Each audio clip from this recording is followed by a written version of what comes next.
Hello everyone, this is Anush Srivastava. Our today's topic is enzymes. पिछले lectures में हम लोगों ने प्रोटीन्स के बारे में पढ़ा था, कुछ ऐसे प्रोटीन्स जो एज अ ड्रग हम यूज करते हैं।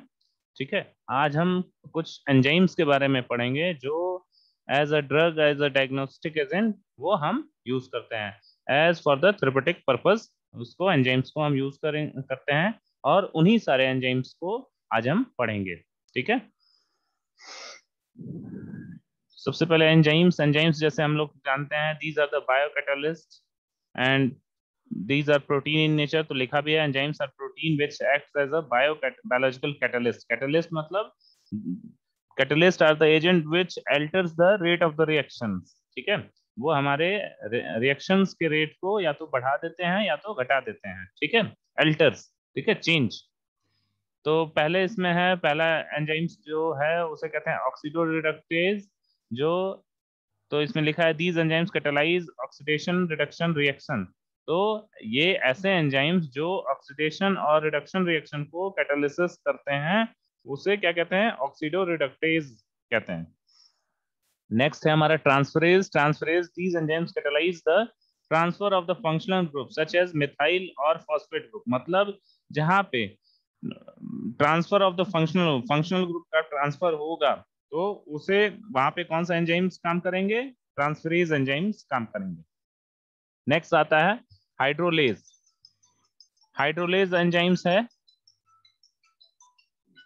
तो हाइड्रोलेज एंजाइम्स होते हैं, these enzymes catalyse the hydrolysis reaction. Hydrolysis reaction मतलब ऐसे एंजाइम्स जो कि हाइड्रोलिसिस में इन्वॉल्व रहेंगे, उसे क्या कहेंगे? हाइड्रोलेज एंजाइम कहेंगे। ठीक है, फिर नेक्स्ट हमारा है लाइगेज। लाइगेज में लिखा है these enzyme catalyse the joining of two molecules by making a bond.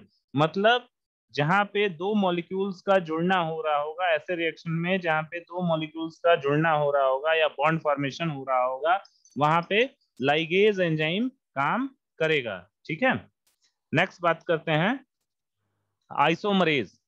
Isomerase enzyme होते हैं, these class of enzymes bring about the isomerisation reaction. मतलब आइसोमराइजेशन रिएक्शन में जो एंजाइम्स इन्वॉल्व रहेंगे उसे क्या कहेंगे? आइसोमरेज एंजाइम कहेंगे या आइसोमरेज कहेंगे। ठीक है, लास्ट आता है लाइएज। लाइएज में देखते हैं क्या लिखा है। Lyase bring about the lysis and cleavage of various bond. Lysis से वर्ड ही हम जानते हैं कि टूटना, break down in the presence of water. तो ऐसे रिएक्शन में जहां पे लाइसिस या क्लीवेज हो या बॉन्ड का क्लीवेज हो, बॉन्ड का टूटना हो, वहां पे कौन सा एंजाइम्स रहते हैं? लाइएज एंजाइम रहते हैं। ठीक है, नेक्स्ट बात करते हैं। हमारा एक ड्रग है जो एंजाइम्स भी है, पपाइन ड्रग है, जिसका बायोलॉजिकल सोर्स है it is a mixture of proteolytic enzyme derived from the latex of unripe fruits of tropical melon tree Carica papaya belonging to family Caricaceae। जो पपाया जो होता है उसी से हम एक एंजाइम्स या कहते हैं लेटेक्स, उसके अनराइप फ्रूट्स का मतलब कच्चा पपीते के लेटेक्स को जो हम उसको इकट्ठा करते हैं, उसमें हमारा उसी से हमारा एक एंजाइम आइसोलेट होता है, उसी को क्या कहते हैं? पपाइन कहते हैं। और उस पपीते का बायोलॉजिकल सोर्स है कैरिका पपाया और उसका फैमिली है कैरिकेसी। ठीक है, तो ये हो गया पपाया का या पपाइन का बायोलॉजिकल सोर्स। नेक्स्ट है हमारा method of preparation. Latex of these fruits is collected. उस फ्रूट्स के लेटेक्स को सबसे पहले कलेक्ट कर लेते हैं, फिर क्या करते हैं? Add potassium metabisulphite. ठीक है, 5 ग्राम पर केजी। मतलब अगर लेटेक्स आपका 1 किलो है तो उसमें 5 ग्राम पोटेशियम मेटाबिस सल्फेट ऐड कर देंगे। फिर एक्स्ट्रानियस मटेरियल या matter cleared by the passing through the sieves. ये सीव्स है। ठीक है, तो जो भी एक्स्ट्रा या क्या कहते हैं कि जो भी मतलब अनवांटेड मटेरियल रहेंगे वो कैसे रिमूव हो जाएंगे? With the help of sieving method से उसे हम रिमूव कर लेंगे। जैसे उसके पपाया के अगर बीज हुए हैं, सीड्स हुए हैं या और भी अदर सब छिलके हुए हैं, तो उसको कैसे रिमूव कर लेंगे? सीविंग मेथड से रिमूव कर लेंगे। Next, latex is dried in vacuum shelf at 55 to 60 degree temperature. ठीक है, तो क्या करेंगे, लेटेक्स को हम ड्राई कर लेंगे कितने टेम्परेचर पे, 55 से 60 डिग्री टेम्परेचर पे लेटेक्स को हम ड्राई कर लेंगे। ठीक है, नेक्स्ट आता है हमारा स्प्रे ड्राइड। फिर उसके बाद लेटेक्स को वैक्यूम में ड्राइड कर लिया जा रहा है इस पे 55 से 60 डिग्री पे, फिर उसका स्प्रे ड्राइड कर लेंगे और जिससे हमें पपाइन मिल जाएगा। ठीक है, इसका डिस्क्रिप्शन देखेंगे तो इसका कलर है light brown to white colour, हल्का भूरा से सफेद कलर में। इसका टिपिकल ऑर्डर एंड टेस्ट, मतलब या तो टिपिकल या तो कैरेक्टरिस्टिक्स, मतलब जैसा कि वो है उसका वैसा ही ऑर्डर और टेस्ट रहेगा।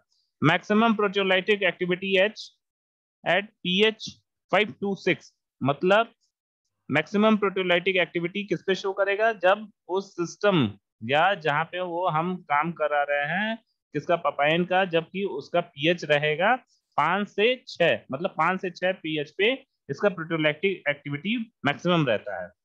फिर है it is soluble in water and glycerine, मतलब पपाइन वाटर और ग्लिसरीन में आसानी से सोल्यूबलाइज हो जाता है।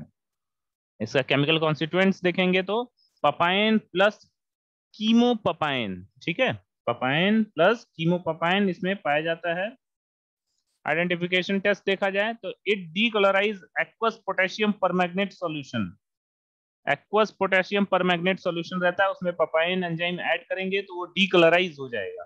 ठीक है, फिर इट कॉजेस कर्डिंग ऑफ मिल्क, मतलब हमारे पास मिल्क है उसे हम कर्ड बनाना है, दही बनाना है, तो उसमें पपाइन एंजाइम्स अगर पपाइन ऐड कर देंगे तो वो कर्ड के फॉर्म में कन्वर्ट हो जाएगा।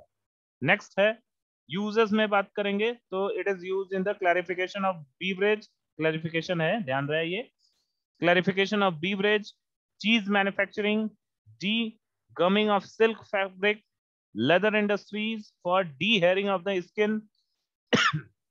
It is also used as anti-inflammatory agent, मतलब inflammations में इसका हम यूज करते हैं किसका, पपाइन का। नेक्स्ट हमारा ड्रग है ब्रोमोलेन, ब्रोमीलेन। इसका बायोलॉजिकल सोर्स है, it is a mixture of proteolytic enzyme from stems and ripen fruits of pineapple plants, Ananas comosus. ठीक है, एक हमारा पाइनएप्पल प्लांट्स है उसके स्टेम और जो पके हुए फ्रूट्स रहते हैं उससे हम कलेक्ट करते हैं। ठीक है, और इसका फैमिली है ब्रोमीलिएसी, ब्रोमीलिएसी। तो हमारा ब्रोमिलेन एंजाइम कहां से कलेक्ट होता है, it is collected from the stems and ripened fruits of the pineapple plant Ananas commosus belonging to the family Bromeliaceae, Bromeliaceae। Activity इसका देखा जाए तो it is a protein digesting and milk clotting enzyme, ये protein digesting और milk clotting enzyme इसे कहा जाता है। डिस्क्रिप्शन तो इसका देखा जाए तो इट इज ऑर्डरलेस, कलर इसका देखा जाए तो बफ कलर्ड विद इरिटेटिंग टेस्ट, मतलब बफ कलर रहेगा, इसका टेस्ट इरिटेटिंग रहता है।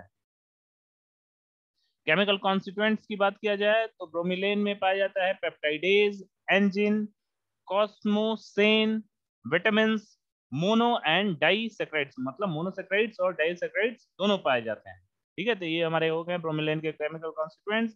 पहला पेप्टाइडेज, एंजिन, comosain, vitamin, monosaccharides and disaccharides. ठीक है, methods of extraction of the bromelain. Fruit, पहले फल लेंगे, उसे काटेंगे, वे करेंगे, मैसरेट करेंगे, उसका जूस निकालेंगे। ठीक है, फल लेंगे, काटेंगे, उसे वे करेंगे, मैसरेट करेंगे और जूस निकालेंगे। फिर जूस प्रेस्ड एंड फिल्टर्ड, फिर जूस का प्रेसिंग करेंगे और उसका फिल्ट्रेशन करेंगे। Add ammonium sulphate until saturation to precipitate the enzyme, तो अमोनियम सल्फेट उसमें ऐड करेंगे, तब तक ऐड करेंगे तब तक वो सैचुरेटेड नहीं हो जाएगा, सैचुरेशन फॉर्म में नहीं हो जाएगा और प्रेसिपिटेट नहीं बनने लगेंगे। फिर dissolve in sodium, dissolve sodium cyanide for purification, कुछ अमाउंट ऑफ सोडियम साइनाइड उसमें ऐड करेंगे for the purification.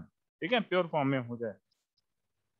Wash with ammonium sulphate and then with acetone, ठीक है, अमोनियम सल्फेट और एसीटोन से उसे वॉश करेंगे।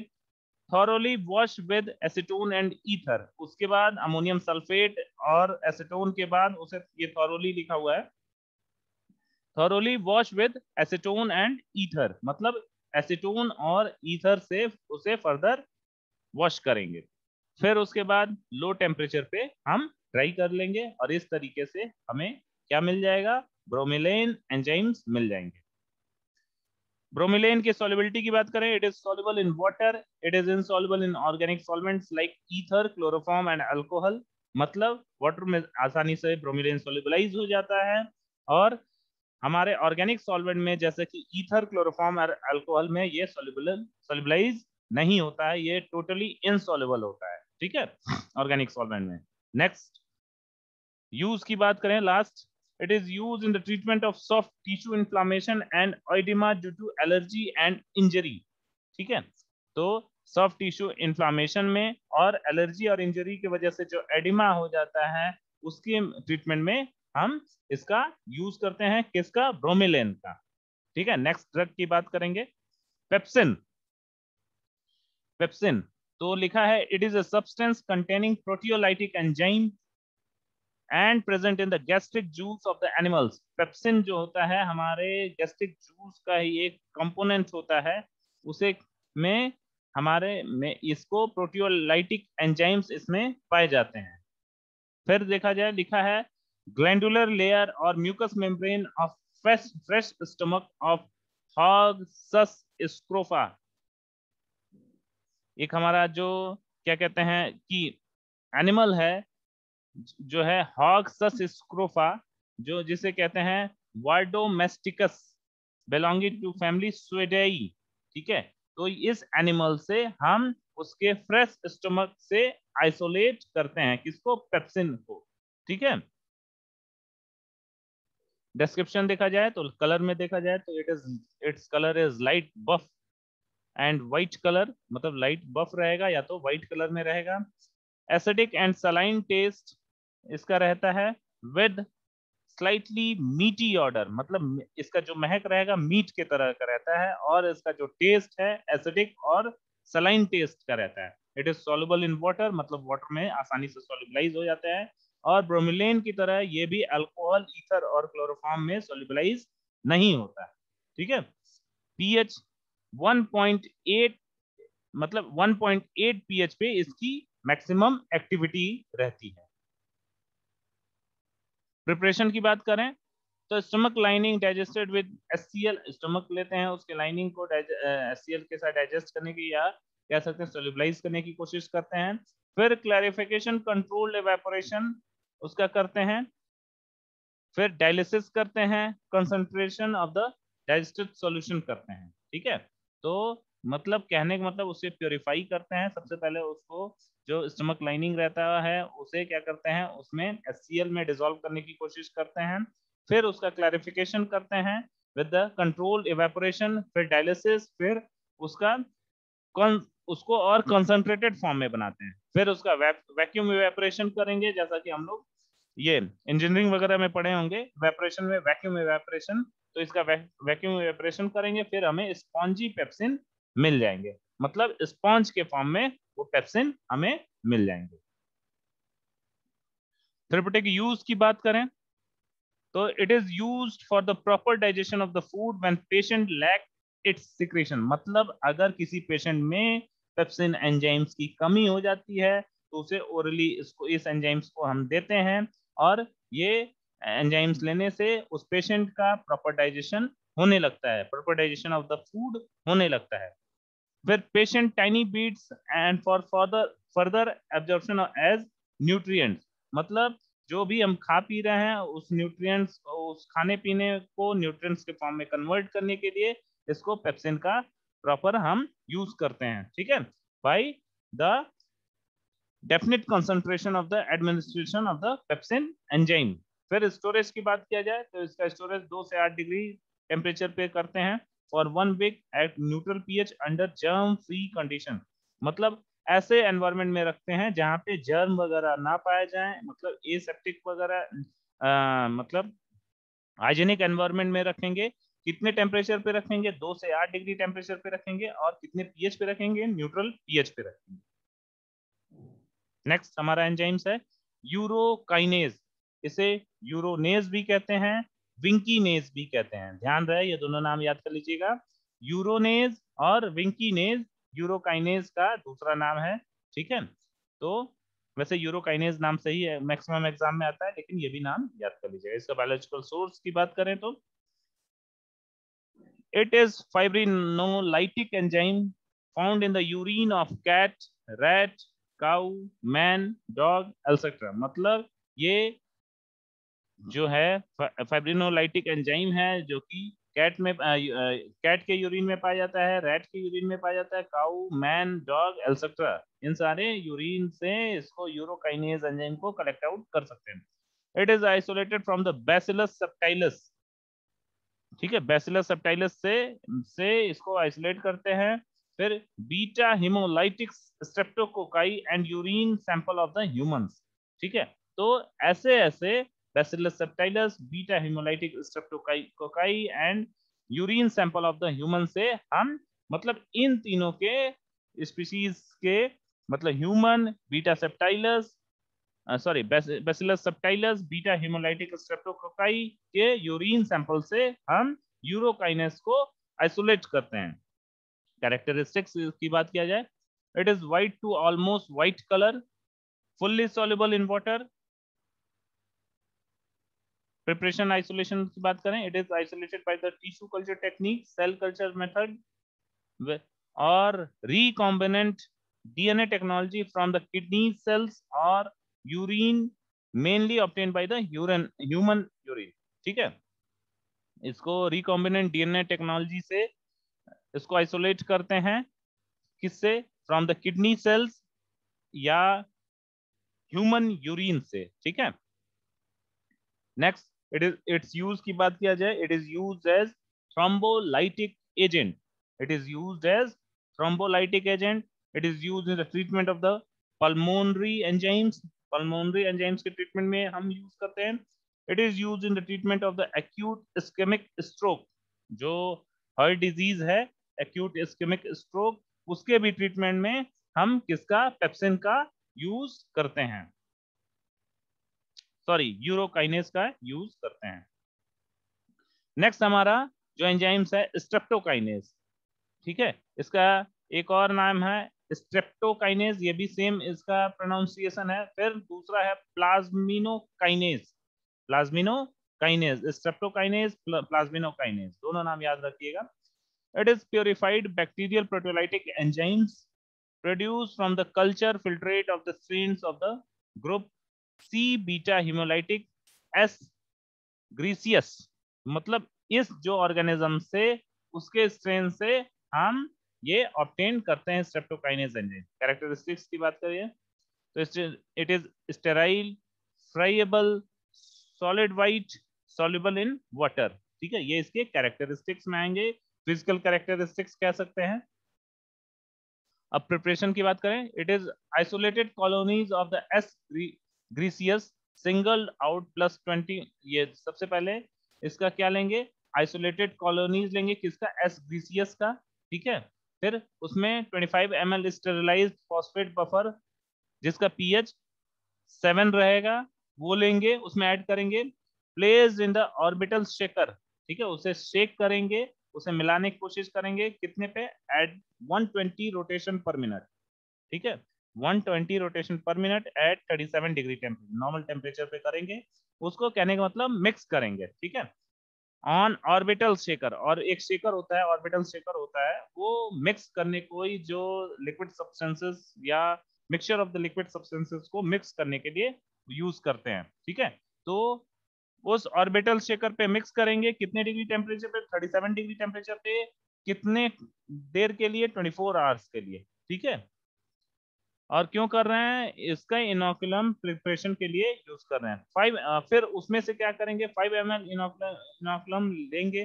ठीक है, फिर added to 100 ml of production media. आप देखिए उसको क्या करेंगे, ये तो हमारा इनोकुलम मीडिया बन जाएगा या इनोकुलम प्रिपरेशन बन जाएगा। फिर इसमें से क्या करेंगे, 5 ml लेंगे, 5 ml लेंगे, फिर जो भी हमारा प्रोडक्शन मीडिया रहेगा उसमें से 5 ml लेके 100 ml प्रोडक्शन मीडिया में ऐड कर लेंगे और उसे इंक्यूबेट करेंगे कितने डिग्री पे, 37, मतलब रूम टेम्परेचर पे इंक्यूबेट करेंगे कितने देर के लिए, 24 आवर्स के लिए। और फिर उसी क्या करेंगे और किस पे इंक्यूबेट करेंगे, उसी जो ऑर्बिटल शेकर था उसी मतलब जो 120 रोटेशन पर मिनट पे वो घूम रहा था उसी पे लगा देंगे कितने देर के लिए, 24 आवर्स के लिए, मतलब एक दिन पूरा। फिर biomass harvested by the filtration and centrifugation, अब उसमें से जो बायोमास रहेंगे उसमें से उसको निकाल लेंगे किसके हेल्प से, with the help of filtration and centrifugation, ठीक है। फिर जो हमें सुपरनेटेंट फ्लूइड मिलेगा या लिक्विड मिलेगा उसे हम प्योरीफाई कर लेंगे, या वही सुपरनेटेंट फ्लूइड जो है वो क्या है, एंजाइम्स के फॉर्म में यूरोकाइनेज, सॉरी स्ट्रेप्टोकाइनेज ही है, स्ट्रेप्टोकाइनेज के फॉर्म में हमें वो मिल जाएगा, ठीक है।